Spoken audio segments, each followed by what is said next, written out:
నమస్తే మిత్రులారా, నేను మీ శ్రీనివాస్ చౌహాన్ అడ్వకేట్. మిత్రులారా, వారసత్వంగా వచ్చినటువంటి ఆస్తి తండ్రితో పాటు కుమారులందరూ కూడా వాటాలుగా పంచుకున్న తర్వాత తండ్రి తనకు వచ్చినటువంటి వాటాని తనకు నచ్చిన వారసుడికి ఇవ్వవచ్చా, లేకపోతే అమ్ముకునే అవకాశం అతనికి ఉంటుందా అనంటే, మిత్రులారా, మన దేశంలో హిందూ వారసత్వపు చట్టం 1956 అమలు ఉన్నటువంటి చట్టం.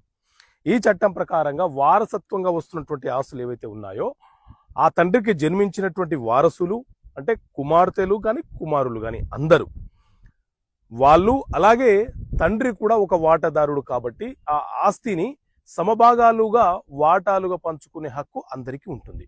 అయితే ఎవరి వాటాలు వాళ్ళకు వచ్చిన తర్వాత తండ్రికి అది సొంత ఆస్తిగా మారిపోతుంది.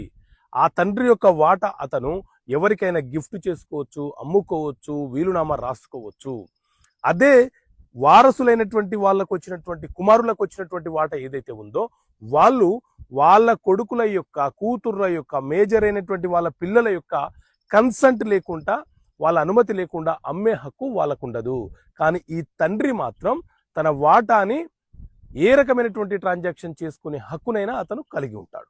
ఓకే మిత్రులారా, థ్యాంక్ యూ. జై హింద్. తల్లి అప్పు చేస్తే పిల్లలు తీర్చాలా? అయితే ఈ బుక్ చదవండి.